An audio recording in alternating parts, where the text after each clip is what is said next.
คนหมังเจอมือเข้าไปไล่กันด้วยขับหมอห้ากันน่ะห้องความหมักกันคนใจก็มาห้องความใจทุนล่างบ่น้องหักเตไปจอมมาเลตั้งหักใจเตปิ่นหักเจดจางนางยิงก็เฮ็ดมาห้องความหมักคนใจดังความนางหมอกจำคำนั้น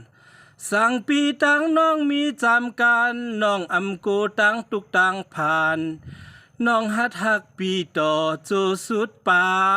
นเฮว่าอยู่กันแน่เอากันมากันแน่เอากันมาป้อหึงเข้ากันไรอ่ะ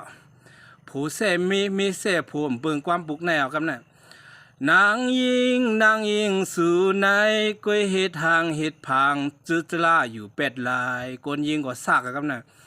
กนใจสู่นอตั้งลาเตแคมนาตั้งเฮ็ดเกียนเป็ดลายอยู่กันแน่ขำกันไรอ่ะเกากว่าติงมากะตั้งเป็ดกันอ่ะคนใจก็เฮ็ดมาหมังความบุกแน่ความใจใส่เมา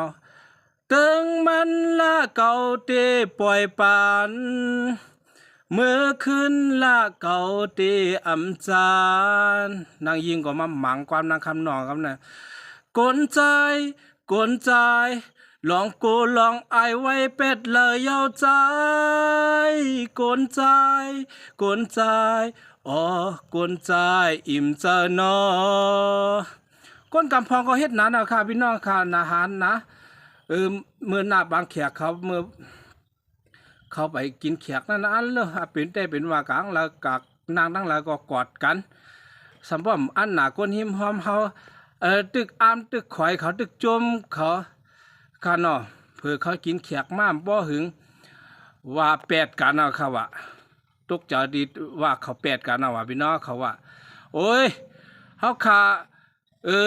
กะกูเงินที่พี่น้องเฮกะพ่อยบางแขกเขากะต้อนบางแขกเขาหนีเขาไปต้านปีเขาบอกว่าต้านแปดกันเอาว่า